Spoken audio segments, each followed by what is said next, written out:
법물리 최초 공개입니다. 좀 어려울 수 있을 것 같은데요. 정신 똑바로 차리시고 졸지 마시고. 저는 휴머노이드는 거의 생명력을 가지고 있는 것에 근접해 있다라고 생각을 근데 그게 해요. 생명의 정의를 만족하려면 휴머노이드가 휴머노이드를 만들어내야 되지 않을까요? 근데 그게 기술적으로 이제 가능해 보인다는 거죠. 인간의 자연적인 적정 수명은 40세 정도로 얘기하더라고요. 근데 우리는 이미 그 2배를 살고 있잖아요. 우리 왜 죽어요? 안 죽으면 안 돼요?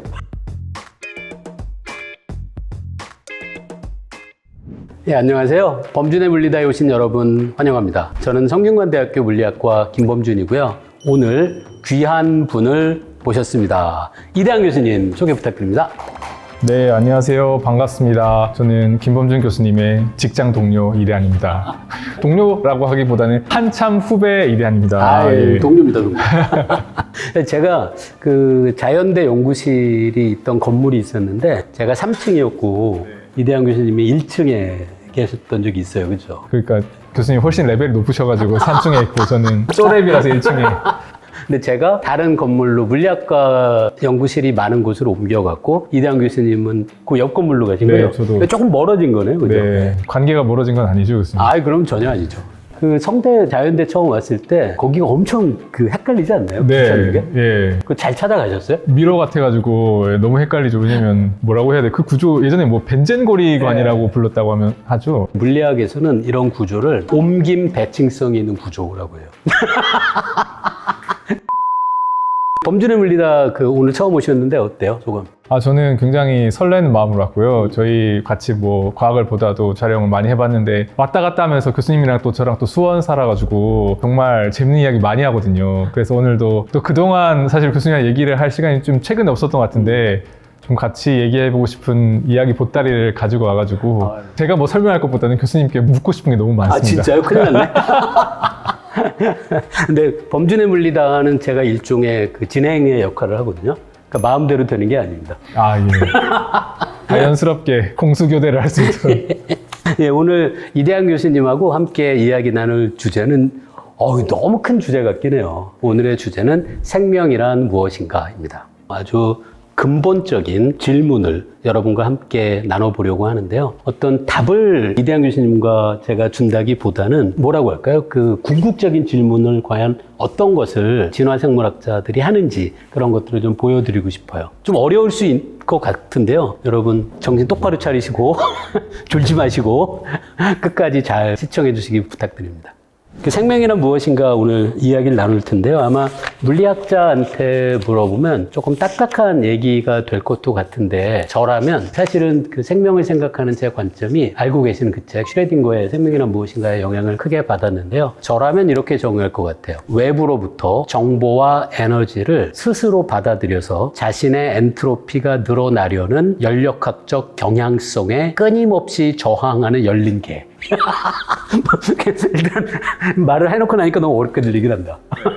어쨌든 중요한 게 스스로라는 게 중요한 것 같아요. 그 외부에서 어떤 정보와 그 에너지를 외부의 존재가 넣는 게 아니라 스스로라는 게 중요하고요. 그 다음에 당연히 그 모든 그 다친 개들은 시간이 지나면서 엔트로피가 늘어나는데 생명은 엔트로피가 늘어나지 않잖아요, 우리 내부는.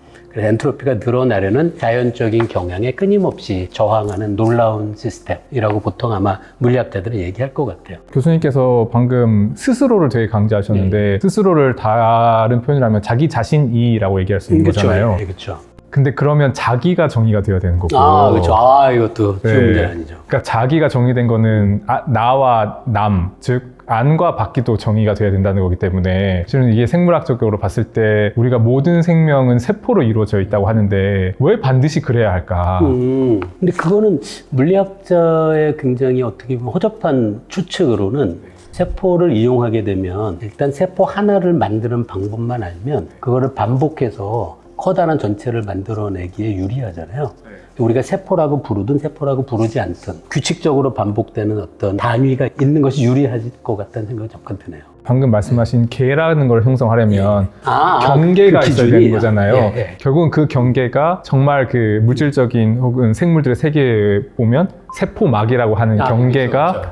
가장 말하자면 기본적인 그 개, 생명이라고 하는 특수한 개를 이루기 위한 어떤 전제 조건이 되는 게 자연스럽게 어떻게 보면 교수님께 말씀에서 그 나온 것 같아요. 중에도 이건 생명의 처음 만들어질 때 무엇이 가장 먼저 필요할까? 그러면 이것도 또 굉장히 단순화해서 얘기하기 좋아하는 물리학자들은 내부와 외부를 가르는 경계가 있어야 한다.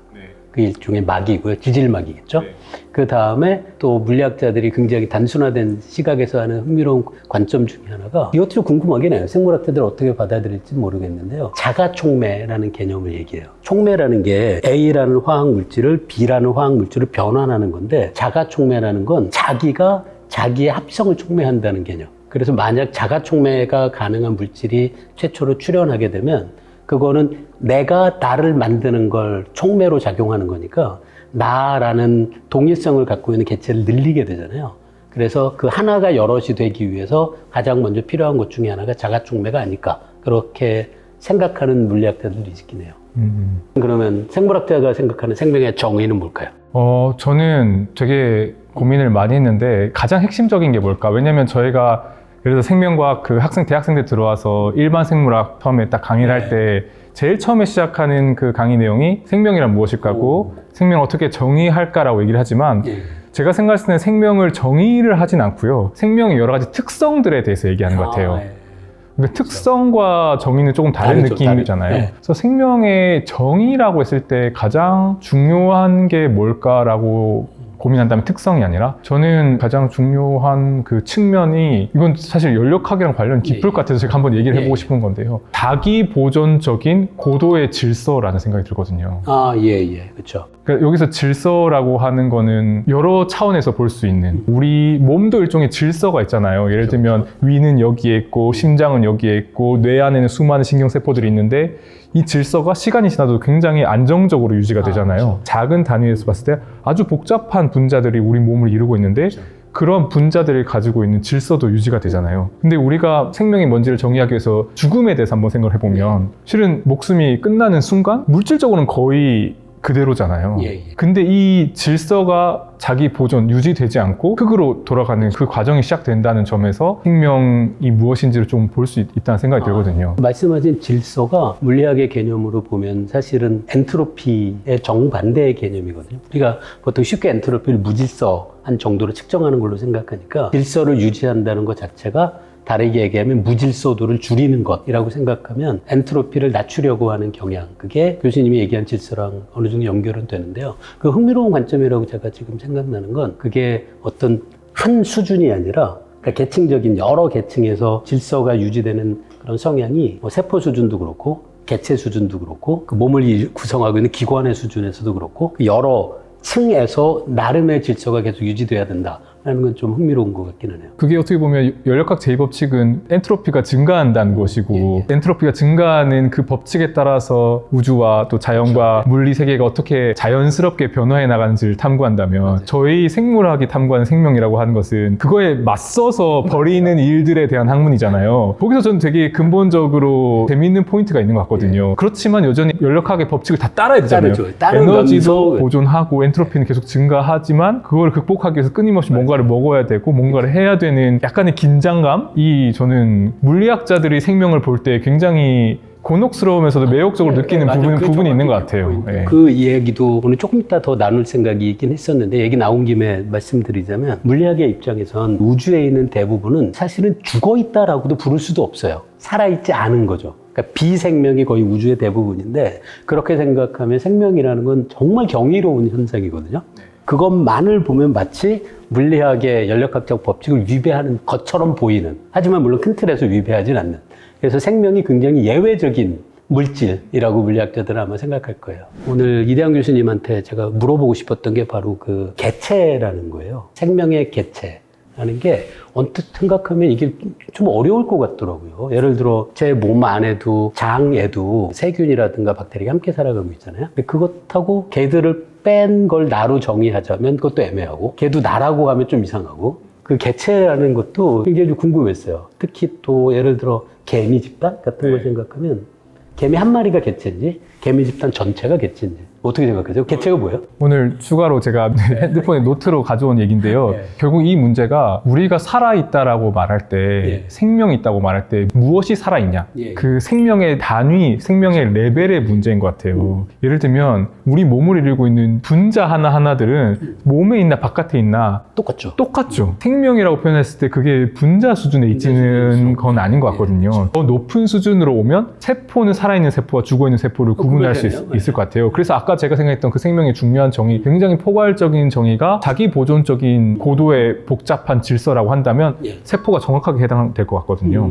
근데 그런 측면에서 개체 수준으로 올라가도 그게 성립이 되는 것 같아요. 그래서 저는 아까 죽음에 대해서 얘기했을 때 사실은 인간이 심장이 멈추는 순간에 꽤 오랫동안 세포 수준의 생명이 유지될 것 같거든요. 그렇겠죠. 예. 그때 세포만 분리해서 세포를 키우면 사실 세포들이 증식을 할 수가 있을 거예요. 그렇겠죠. 예. 근데 개체 그건 수준에서는 아닌 거죠. 죽음인 거죠. 그렇게 생각하면 생명이라고 하는 것이 굉장히 여러 층위가 있을 것 같아요. 세포도 살아있을 수 있고 장기도 살아있을 수도 있을 것 같고 개체도 살아있을 수도 있는데 개미도 많은 개체들로 이루어진 이 초개체 집단이 그 자체로서의 그 레벨에서 생명이 저는 있다고 믿거든요. 예, 예. 그래서 개미 군집을 이루는 하나하나가 죽더라도 군집 자체는 여전히 생명을 유지할 수 있겠죠. 저희가 때를 벗겨도 여전히 제가 살아있는 것처럼 그렇게 생각해보면 더 높은 층위도 생각해볼 수 있을 것 같아요.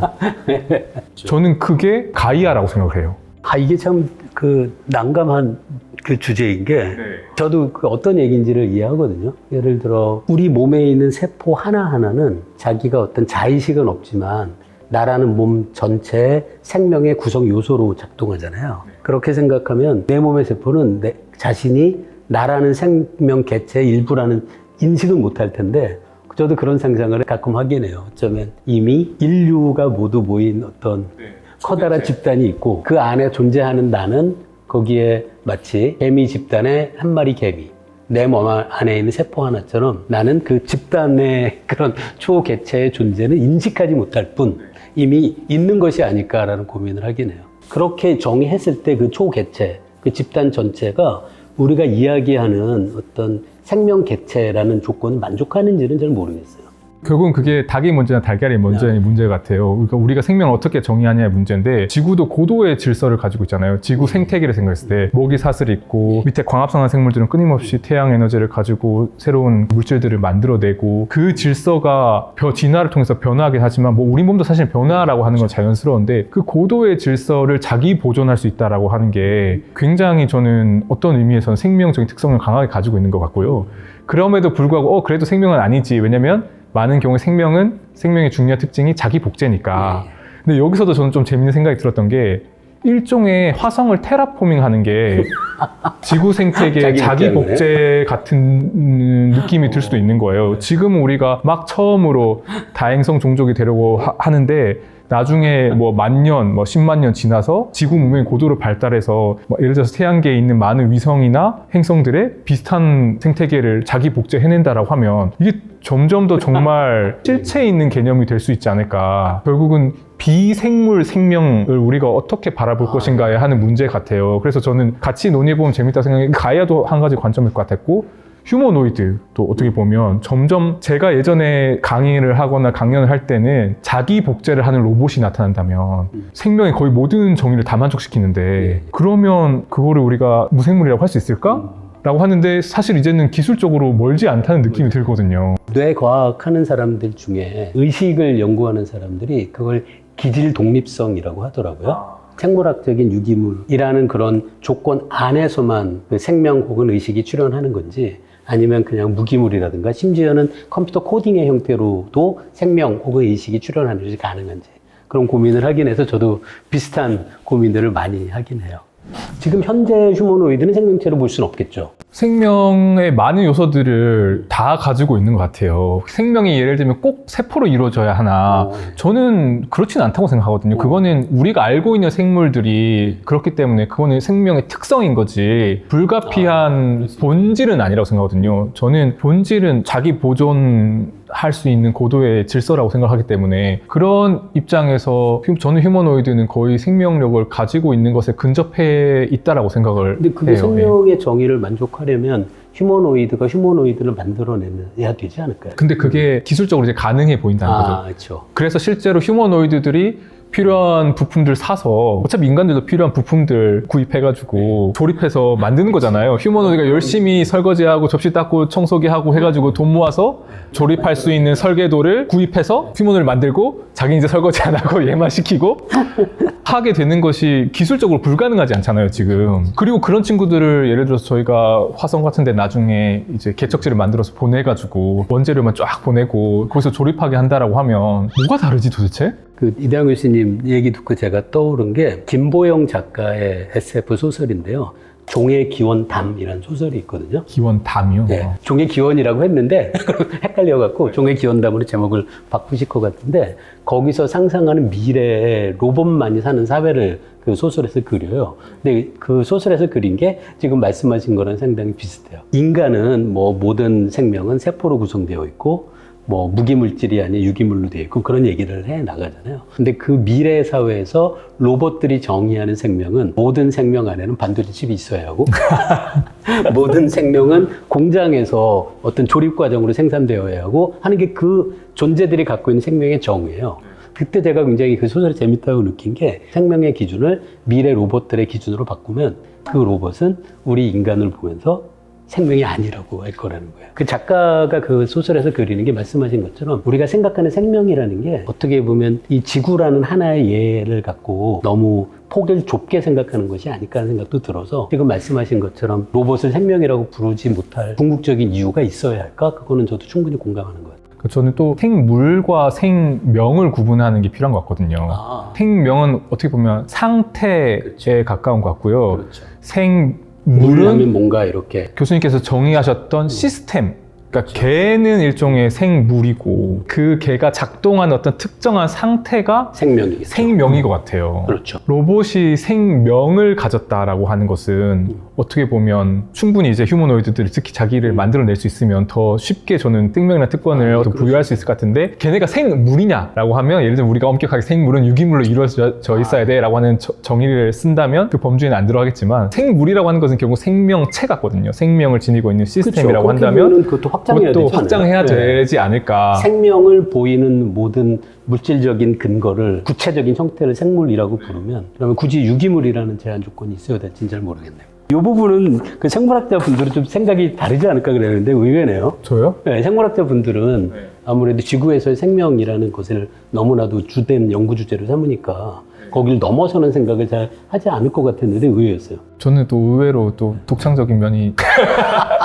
그런 건 아니지만 동료 생명과학자들이 어떻게 생각할지 잘 모르겠네요. 근데 당연한 거라고 많이들 생각하실 것 같아요. 오히려 물리학자들 입장에서는 물리학이라고 하는 것은 정말 모든 물리 세계를 다 포함해야 되는 건데 그 안에서 생물들은 좀 기이하게 기이하죠. 다른 천체들이나 다른 물체들과 다른 방식으로 그렇죠. 작동을 하니까 예를 들면 피사의 사탑에 올라가서 이거를 떨어뜨려도 떨어지고 이거를 떨어뜨려도 떨어져서 중력과 속도를 계산할 수 있는데 박쥐를 떨어뜨리면 날아가 버리잖아요. 그렇죠. 그러니까 굉장히 기이한 친구를 어떻게든 설명하려고 하는 노력 때문에 생명의 어떤 본성에 대해서 많이 고민할 것 같은데 저희는 사실 생물 탐구를 하니까 그냥 당연한 거라고 일단은 전제를 하지 생명이 무엇인지에 대해서는 잘 의심을 하지는 않지 않을까라는 생각을 하는데 저는 뭐 또 진화생물학을 하니까 무생물에서 생물이 일단은 기본적으로 나와야 되잖아요. 그런 의미에서 생명이 무엇이고 반드시 이래야만 하는가라는 부분에 대해서 조금 고민을 하게 되는 것 같아요. 그리고 또 그것과 관련해서 한 가지 흥미로운 트렌드는 예전에는 생물학과였거든요. 아, 이제 바뀌었죠. 요즘은 다 생명과학과라고 하잖아요. 그 네이밍은 뭔가 생명과학이 조금 더 팬시하게 들려서 그런 게 있는 것 같긴 한데 좀 느낌이 전 다른 것 같아요. 생명과학이라고 하는 그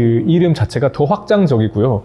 그리고 조금 더 말하자면 로봇이 됐든 AI가 됐든 이런 것들을 더 포함할 수 있는 그런 느낌이 조금 뭔가가 있어요. 뉘앙스가. 그 아까 얘기하신 생물과 생명의 차이를 생각하면 분명히 차이가 있긴 하네요. 우리 앞에서 생명이 어떤 건지 조금 얘기를 나눠봤는데요. 제가 알기로 요즘은 바이러스가 생명이냐 아니냐 그런 논쟁도 있는 것 같아요. 생명의 기준을 얘기할 때 항상 나오는 게 이 바이러스고 바이러스는 경계에 있는 존재인 게 바이러스는 우리가 알고 있는 것처럼 증식을 하지만 혼자서 바깥에서 증식을 할 수 있는 것이 아니라 다른 숙주세포 안에 들어가야지 증식을 할 수 있잖아요. 그렇죠. 그런 의미에서 세포 안에 있을 때는 뭔가 생명이 있는 것처럼 보이는데 세포 바깥에 있을 때는 사실은 그냥 밀가루 같은 물질 같은 상태니까 그런 그런 경계적인 존재로 이제 얘기를 하는 것 같고요. 그래서 생물과 생명을 좀 구분하는 게 필요한 게 이런 경우 같아요. 그러니까 바이러스가 바깥에 있으면 사실은 생명이라고 보기 어렵고 안에 들어가서 고도의 질서를 증식하는 그 상태는 생명이 있는 상태고 말하자면 살았다 죽었다 살았다 죽었다를 반복하는 특수한 물질이 바이러스가 아닌가. 그러니까 그 바이러스가 일반적으로 갖고 있는 속성이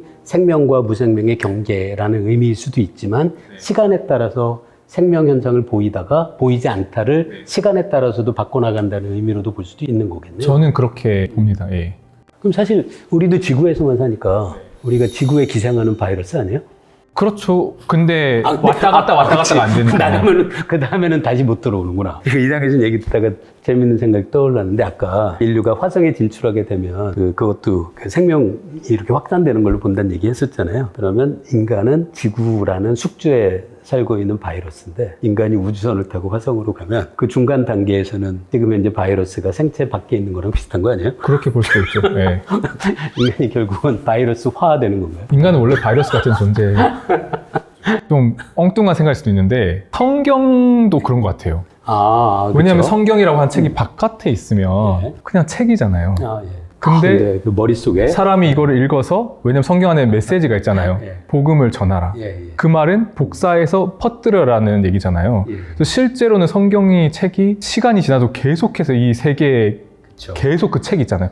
각각의 성경책들은 손상되거나 버려져서 사라지더라도 그러면 이게 바깥에 그냥 책으로 있을 때는 죽어있는 상태인 거고 누군가 읽어서 그것을 전파하기 위한 노력을 할 때는 살아있는 상태인데 기독교 종교에서 성경책을 살아있는 말씀 이렇게 표현하잖아요. 저는 그게 비유적이기도 하면서 생명이라고 하는 관점에서 보면 굉장히 흥미로운 것 같아요. 그러네요. 생명의 가장 중요한 특징이 엄청나게 고도의 질서잖아요. 언어적 질서. 그렇죠. 고도의 언어적 질서가 스스로를 재창조하는 늘려가고 자기 보존하고 확산하고 재충전하고 확산하는 그렇죠. 것이 생명적으로서의 특성을 너무 강하게 가지고 있어서 바이러스가 생명이라고 부를 수 있다면 성경도 생명이라고 부를 수 있다는 생각이 드는 거예요. 다른 종교의 경전이라도 우리가 뭐 영국 행운의 편지처럼 이 편지를 보내면 뭐 그건 7배씩 증식겠죠. 네, 7배 그 텍스트 자체가 근데 사실은 우리의 DNA가 비슷한 거네요. 바이러스의 DNA도 결국 자기를 복제할 수 있는 텍스트잖아요. 그런 측면에서 보면 이 생명의 정의를 좀 더 확장해서 볼 수도 있는 시각이 있고 그게 도킨스가 말했던 밈하고도 연결되는 것 같아요. 그 과학도 그렇게 보잖아요. 더 많은 페이퍼를 만들어 내기 위해서 사용하는 숙주가 과학자다. 그런 얘기도 있더라고요. 그러니까 어떤 논문은 진짜 읽는 순간 말씀이 살아서 막 그런 짜릿한 논문들도 있잖아요.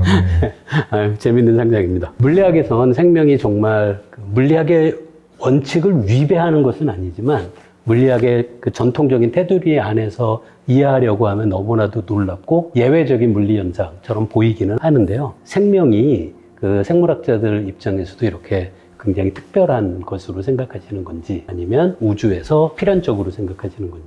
그 질문을 제가 사실 던지고 싶어서 오늘 나왔는데 왜냐면 생명과학은 생명이 일단 있고 나서 생명이 있다는 걸 전제하고 생물들이 어떻게 작동하는지를 탐구하면 너무 신기하잖아요. 그렇죠. 경이롭잖아요. 그럼 도대체 이게 어떻게 시작하게 됐지? 라고 하는 걸 심지어 저는 진화생물학자가 묻는데 생명이 아닌 것에서 생명이 나오는 것은 정의상 생명과학을 넘어서는 것 같거든요. 마치 빅뱅 이전에 물리학을 묻는 거랑 비슷하네요. 그렇죠. 그렇기 때문에 저는 이게 물리학적인 관점에서 봤을 때 이 우주에서 생명이 출현하는 것이 반드시 필연적인 것인지 그것과 또 연관되어 있는 게 제가 생명을 고도로 복잡한 질서인데 그게 심지어 자기 보존하고 그렇죠. 자기 복제한다고 했을 때 그 복잡성이 지난 40억 년 지구의 생명의 역사 동안 엄청나게 증대해 왔거든요. 그렇죠. 되게 신기해요. 제가 생각했을 때 어떤 느낌이냐면 이 우주에 굉장히 다양한 가능성들이 태초부터 있었어요. 예. 그러니까 프리먼 다이슨이 그런 이야기를 했다고 하더라고요. 우주는 인간의 출현을 이미 알고 있었을지도 모른다. 그래서 그걸 막 인류 원리 더 나아가서 인간은 무조건 출현하게 돼 있다. 뭐 이런 식으로 얘기를 하는 것도 있지만 제가 생각했을 때는 우주에 존재할 수 있는 수많은 가능성 중 하나가 실현된 게 우리라고 생각하거든요. 어떻게 태초에 우리를 포함한 그런 이 복잡한 질서의 가능성이 존재할 수 있었는지 그 가장 근원에 갔을 때 그 물리학적인 어떤 소스 모든 게 다 연결되어 있는 느낌이거든요. 원자가 만들어지고 별이 만들어지고 은하가 만들어지고 하는 것의 연장선상에 우리가 있는 것 같은 느낌이 드는데, 별이 만들어지고 행성이 만들어지고 거기서 생명이 만들어지는 요 사이에 고리가 조금 약하게 느껴지는데, 이 고리를 우리가 어떻게 바라보느냐에 따라서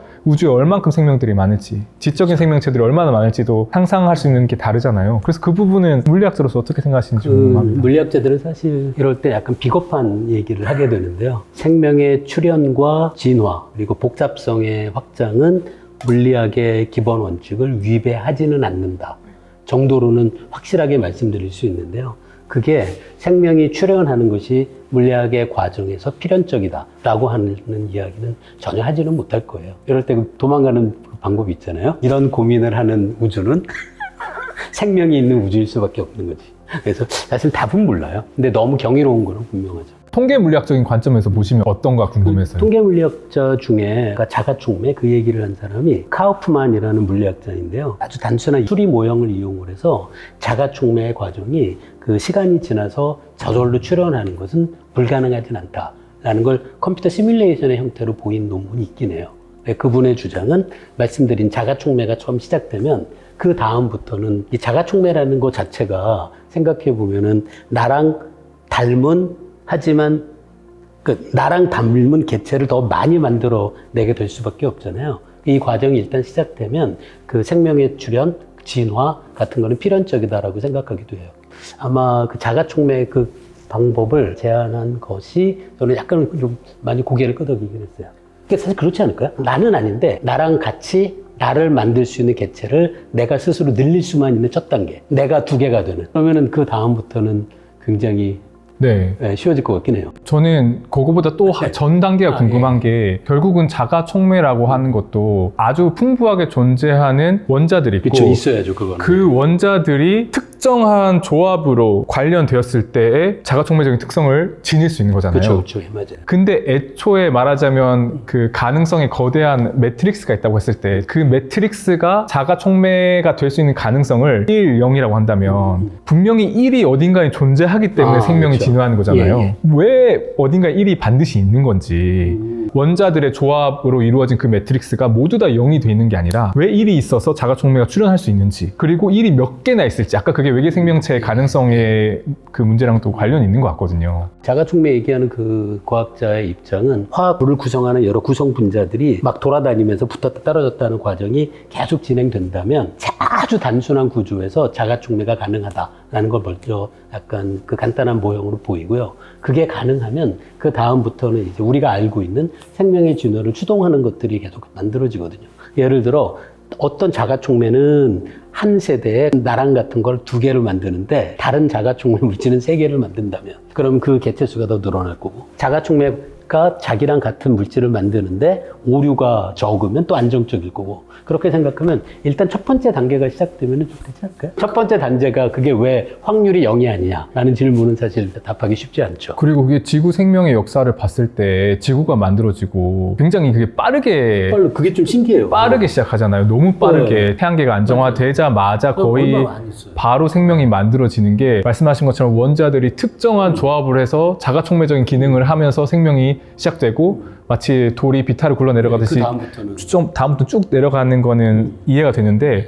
왜 지구에 누가 만들어졌을 때 그 자가촉매들을 만들 수 있는 풍부한 물질들, 조건들이 그렇게 기가 막히게 갖추어져 있고 거기서 생명이 마치 기다렸다는 듯이 짠 하고 나타난다는 것이 생물학자들한테는 너무 신비로운 일인 것 같아요. 왜냐면 일어날 법하지 않은 일처럼 느껴지잖아요.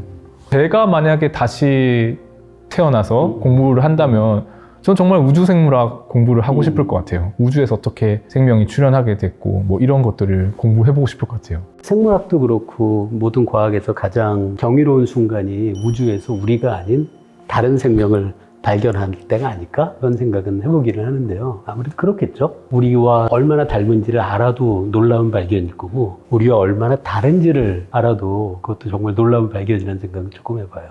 그 방금 외계 생명의 가능성 그런 얘기도 잠깐 나눴는데요. 걔들도 죽겠죠? 왜 죽어야 돼요? 우리 왜 죽어요? 안 죽으면 안 돼요? 죽는 게 뭐예요? 앞에서 생명을 정의했던 게 고도의 질서를 자기 보존할 수 있는 시스템이라고 한다면 고도의 질서가 멈추는 거겠네요. 보존되지 않고 엔트로피 증가로 나아간다면 결국은 그게 딱 바뀌는 게 죽음이고, 그래서 제가 생각했을 때 양적인 측면에서 봤을 때 늙어가는 것은 죽어가는 과정일 수가 있는 게, 오. 왜냐하면 고도의 질서를 보존하고 재창출하는 것이 조금씩 떨어지잖아요. 그렇죠. 예를 들면 상처가 났을 때 어렸을 때 상처를 잘 회복하는데 나이가 들수록 상처가 잘 회복이 안 되잖아요. 그렇죠. 그런 것들 자체가 말하자면 우리가 양적인 관점에서 생명을 볼 수가 있을 것 같아요. 재밌는 관점이네요. 근데 심장이 멎어 버리면 재생이고 뭐고 다 안 되니까 거의 질적으로 생명력을 상실해서 우리가 죽음이라고 부를 수 있는 것 같은데, 다 죽어가는 과정이네요. 네, 그렇게 생각했을 때에 결국은 제가 궁금한 게 고도의 질서를 자기 보존할 수 있는 복잡계라고 하는 것이 과연 영속하는 게 가능할까? 거꾸로. 아, 거꾸로? 네, 근데 영속하는 생명을 상상할 수 있잖아요.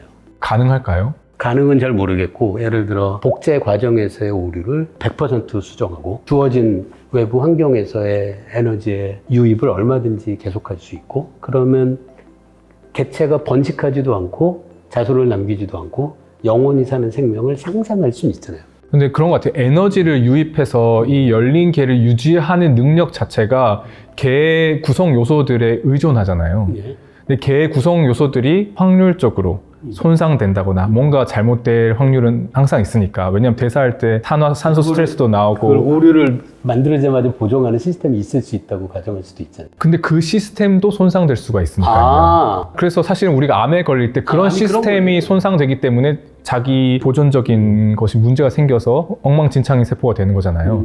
결국은 에너지를 사용하는 능력부터 수선하는 모든 능력이 개 내부에 있는 요소들에 의존하고 있고, 그 개 내부에 있는 요소들은 스토캐스틱하게 확률적으로 손상될 수가 있잖아요. 얘기 들으니까 그런 얘기 기억났어요.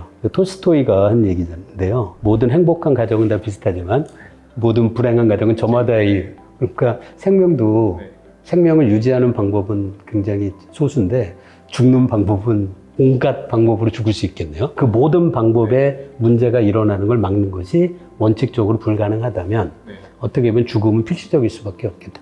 그러니까 이게 죽음이라고 하는 개체 수준의 죽음이 아니라 저는 모든 생명에 한번 적용해 볼 수 있는 관점이 이 관점이라 생각해서, 개라고 하는 것이 예를 들면 개를 이루고 있는 물질들이 있잖아요. 그러면 연력학적인 관점에서 봤을 때는 이 물질들이 자기 보존적인 질서를 창출할 수 없을 상태의 가능성이 할 수 있는 상태의 가능성보다 훨씬 높잖아요.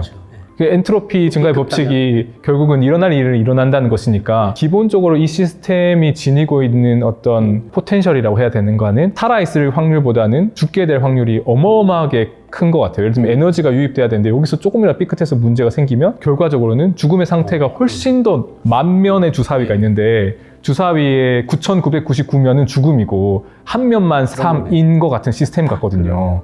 근데 그걸 계속 던져서 그 한 면이 나오게끔 하는 그런 상태라고 해야 될지 뭔지 모르겠고, 혹은 던지지 않고 그냥 딱 놓는 거라고 해야 되나? 제가 그래서 생각했던 게, 도킨스식의 관점을 따르면 생명의 아주 중요한 특성이 복제거든요. 근데 왜 꼭 생명을 복제를 해야 될까? 어떤 생물이 있어요. 절대 안 죽어요. 복제를 절대 안 해요. 그럼 얘는 그 관점에서 보면 죽어 있는 거죠. 그렇죠. 복제를 안 하니까. 근데 제가 생각했을 때는 저는 살아있다라고 봐야 된다고 생각하거든요. 왜냐하면 자기 보존하는 고도의 질서이기 때문에 저는 생명이 있다고 봐야 되고, 오히려 생명의 복제는, 자기의 복제는 자기를 보존하기 위한 방편이라고 생각을 해요. 재밌는 관점 같아요. 보통 도킨스의 관점은 자기와 같은 유전자를 후대에 물려주는 것에 성공한 다음에는 개체의 생존은 의미가 없어서 죽는 것이 일종의 그 다음에 따라 나오는 것처럼 보통 설명하는데, 지금 이대영 교수님의 관점은 죽음은 피할 수 없는 거고, 그럼에도 불구하고 이제 자기와 닮은 무언가를 남겨주는 방법이 A면 B와 B면 A가 이렇게 뭔가 바뀌어 있는 느낌이에요. 바뀌어 있죠. 네. 그래서 자기 보존을 할 수 있는 유일한 방식이 자기 복제다. 네, 그렇죠. 그게 필요한 이유는 죽음을 피할 수 없기 때문이다. 시스템이라고 하는 것이 가지고 있는 확률적인 본성, 자기 보존적 질서 체계를 재창출할 수 있는 그 가능성에 항상 실패할 가능성이 따르기 때문에, 그럼 이거를 복제할 수 있는 그 시스템이 있다라고 하면 걔는 영속할 가능성이 훨씬 높아지는 것 같아요. 아무리 잘 설계를 해도 얘는 여러 가지에 의존하고 있기 때문에 실패를 하게 되면 끝나는 거잖아요. 그래서 이 자기 보존적인 고도의 질서라고 하는 것이 말하자면 부산물로서 자기 복제 활동이 나오게 된다면 그런 관점이 좀 일반적인 관점이에요. 저는 사실 이기적 유전자의 관점은 굉장히 익숙한데 지금 이렇게 설명하는 거는 뭔가 그 뒤집혀 있는 느낌이어서 굉장히 참신하고 신기한데요. 뭐를 공부해서 한 거 아니에요. 제가 생각하다가 법물리 최초 공개입니다. 그래서 근데 물리학자 입장에서도 훨씬 더 마음에 들어요. 왜냐하면 말씀하신 것처럼 뭔가 잘못될 수 있는 가능성은 모든 거가 잘못될 가능성을 막지 않는 한 사실 피하기가 어렵다고 생각하면 어떤 외부의 환경 때문에 어쩔 수 없이 발생하는 무작위적인 오류가 언제라도 가능하다라고 생각하면 영원한 생명이 유지될 수는 없고 그럼 결국 죽음이 필연적으로 맞게 될 수밖에 없고 그럼에도 불구하고 그 문제를 해결하는 게 그 자기 복제로서 이제 후손을 만들어내는 거다라는 관점인 거잖아요. 재밌다. 생명의 본질은 자기 보존이고 그쵸. 왜냐하면 우리가 생식이 예를 들어 자기 복제라고 생각한다면 생명의 기준을 생식이 끝나고 나면 죽어 있는 건가? 그렇죠. 저는 아니라고 생각하거든요. 오, 재밌다. 왜냐하면 계속해서 그 고도의 질서를 보존할 수 있기 때문에 저는 그게 자기 복제라고 하는 것이 너무 제한적인 관점 같아요. 자기 보존이 먼저고 네. 그걸 해결하는 방법으로서 수단이 복제가 자기 중요하다. 복제예요. 복제가 일어난 다음엔 보존이 필요 없게 되는 걸 보통 얘기들을 하는 것 같은데 바뀌어 있네요. 괜찮은데요? 괜찮죠? 아, 예. 아주 좋은데요? 네. 여러분 법물리 최초 공개입니다. 법물리 최초 공개예요. 진짜 네. 괜찮은데요? 근데 거기서 생각을 한 번 더 나가면 이게 되게 흥미로워지는 게 그렇게 되면 자기 보존할 때 이 자기의 속성이 분리가 돼요. 이 고도의 질서라고 했을 때는 그 질서의 차원이 물질적인 차원이 있는 것 같고요. 실제로 복잡한 물질들의 혹은 물질들 간의 상호관계 플러스 정보적인 복잡성인 것 같아요. 근데 복제가 되게 되면 물질적인 복제는 안 되죠. 왜냐면 똑같은 물질들로 만드는 게 아니잖아요. 하지만 복제가 되는 것이 그리고 보존이 되는 것이 물질들의 패턴, 결국 정보인 것 같아요. 그렇죠. 이 생명이라고 하는 것이 정보랑 뗄 수 없는 관계인 이유가 여기서 같이 나오는 것 같아요. 시스템 자체를 영구히 복제 없이 보존하기는 어렵고 보존은 물질적인 측면도 함께 있는 것 같은데 복제는 정보 측면을 강조하는 거예요. 정보 측면이 강조가 될 수밖에 없는 것 같아요. 왜? 물질을 복제할 수는 없으니까요. 그러니까 결국은 패턴을 다시 만들어내는데 설계도는 물려주지만 네. 물질 자체를 물려주는 그래서 거니까. 자기의 개념이 어떻게 보면 조금 확장된다고 볼 수 있고 부드러워질 수도 있는 것 같아요. 그러니까 그것을 이루는 원자는 똑같은 원자들이 아니지만 같은 정보를 지니고 있는 시스템이라고 한다면 자기가 복제되었다라고 볼 수가 있는 것 같거든요. 보존을 영원히 할 수 없다는 문제가 사실 어떻게 보면 죽음이라고 할 수도 있는데요. 죽음을 맞닥뜨렸지만 그 문제를 해결하는 방편으로서 복제가 등장하는데 그 복제가 진화로 만들어지기에 또 죽음이 도움이 되는 게 있는 거네요. 죽을 수밖에 없기 때문에 복제를 하고 복제하게 되었기 때문에 진화하게 되고 진화를 하게 되기 때문에 인간이 출현했다. 그래서 제가 생각했을 때 어떻게 보면 인간을 포함한 다양한 생물들이 출현하는 데를 아주 근본을 가보면 생명이라고 하는 것이 무엇인가의 문제로 귀결되고 그 생명이라고 하는 것이 결국은 고도의 자기 보존적 질서라고 하면 자기 보존을 위한 최고의 방법은 복제, 정보적인 차원에서의 복제가 되고 복제라고 하는 방법을 택한 순간 진화는 피할 수가 없게 된다라고 하는 좋은데요? 그런 연결고리들이 생겨서 이 생각을 하다가 교수님이 어떻게 생각하시는지 너무 궁금해서 너무 가져왔습니다. 좋은데요? 보통 제가 익숙한 그 생명에 대한 이야기는 유전자 관점에서 자기의 유전자를 복제하는 것이 가장 중요하다고 가정하고 자기 복제가 끝난 다음에 개체의 삶은 이어갈 가치가 유전자 입장에서는 중요하지 않으니까 계속 생존을 유지할 필요가 없다라는 관점을 보통 들었는데 오늘 이야기는 위아래를 바꾼 느낌이에요. 그래서 먼저 보존이 중요하고 보존의 과정이 어쩔 수 없이 맞닥뜨리게 되는 일종의 죽음 혹은 소멸에 대항하는 방법으로서 복제가 만들어졌다라는 그런 입장이어서 오늘 굉장히 참신했습니다. 요즘 생각하는 게 요즘 사람들의 결혼 연령이 늦어지잖아요. 그게 세대가 지나가면 사람들의 수명을 늘리는 쪽으로 옮겨갈 수밖에 없지 않을까요? 저는 그렇게 생각합니다. 그렇죠. 네. 그러면 암의 발생 같은 것도 더 노령으로 이동될 가능성도 있을 거고요. 그럴 수도 있겠죠. 그렇죠. 예. 왜냐하면 더 오랜 시간 동안 암이 발생하지 않아야 되는 않아야 명분이 유전자에게 생겨서 사실은 더 오랫동안 보존을 해주는데 이게 이렇게 얘기하면 아름답지만 실제로는 그 30대에 암에 걸린 사람들이 생식을 못하게 돼서 그런 유전자들이 제거가 되는 그런 현상이 많은 세대 동안 누적이 돼야지 뭐 수십, 수백, 수천 세대 동안 누적이 돼야 되기 때문에 오래 걸리겠죠. 네, 오래 걸리죠. 우리가 생각하는 스케일에서는 일어나지 않습니다. 결혼을 뒤로 밀어서 암을 안 걸려야지 개인이 지금 결정한다는 건 말도 안 되는 거죠. 반대죠. 사실은 암을 즉 걸리게 되면 오히려 생식의 기회가 줄어들어 버리는 상황이 자연 선택으로 작동하게 된다고 볼 수 있을 것 같습니다. 인간의 수명이 사실은 말씀드린 것처럼 어떤 이론적인 최대치보다는 훨씬 적은 거는 분명한데 다른 동물들하고 비교하면 몇 가지 방법으로 추정하는 것들이 있는데 인간의 자연적인 적정 수명은 40세 정도로 얘기하더라고요. 근데 우리는 이미 그 2배를 살고 있잖아요. 동물들 특성을 통해서 모델링을 해서 프레딕션 해보면 저희는 그것보다 훨씬 오래 살긴 하겠죠. 왜냐면 의학 발전, 뭐 병원 시스템 그런 것들 때문에 다른 동물들보다 오래 사는 거 아니에요? 그런 것도 있을 거고 할머니 가설이라고 해서 예를 들면 조부모들이 또 생식에 기여를 하게 되면 또 오랫동안 건강하게끔 하는 유전자들이 선택이 될 수가 있으니까 그런 것들이 복합적으로 작용할 텐데요. 좀 근본적으로 생각하는 것은 우리는 너무 쉽게 병들고 죽을 수밖에 없는 시스템 같아요. 왜냐하면 시스템이 너무 복잡하잖아요. 식물은 죽을 수 있는 이유가 별로 없어요. 아, 그러네. 시스템 자체가 우리보다 훨씬 단순하기 때문에. 근데 동물은 5만 가지 이유로 죽을 수 있어요. 왜냐하면 우리 시스템이 너무 복잡해서 고장나기가 너무 쉬운 거예요. 그리고 복잡성이라고 했을 때 결국은 구성 요소들이 많아지고 다양해지고 그것들의 상호 연관성도 늘어난다는 건데 그 주변 환경과의 상호작용의 복잡성도 식물보다는 동물이 훨씬 크겠네요. 나무는 차에 치여서 다칠 리는 없죠. 네, 뭐 그리고 가지 뭐 나뭇가지 하나 부러져도 괜찮잖아요. 근데 저희는 팔 하나를 잃게 됐을 그러면 때 심각한 문제가 돼요.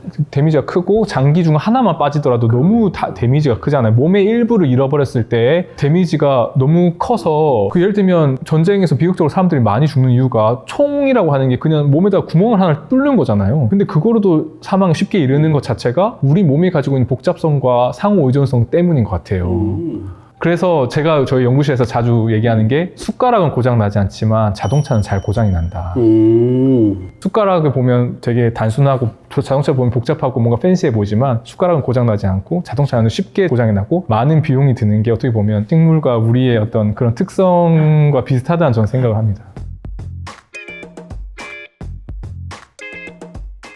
오늘 이대학 교수님 모시고 정말 재밌는 얘기 많이 들었고요. 굉장히 새로 배운 내용이 많아서 저는 정말 좋았습니다. 오늘 어떠셨어요? 제가 이런 고민들을 혼자서 하는 거를 좋아하기도 하지만 이런 것들이 궁금하고 너무 갈증이 나는데 김범준 교수님을 만나면 이런 얘기를 할 수 있어서 저는 너무 좋거든요. 맞습니다. 근데 또 오늘 법물리에서 이런 이야기를 진지하게 재미있게 나눌 수 있어서 저는 개인적으로 너무 행복하고 즐거운 시간이었습니다. 네, 고맙습니다. 그럼 여러분 다음 법물리 시간에 또 인사드리겠습니다. 고맙습니다.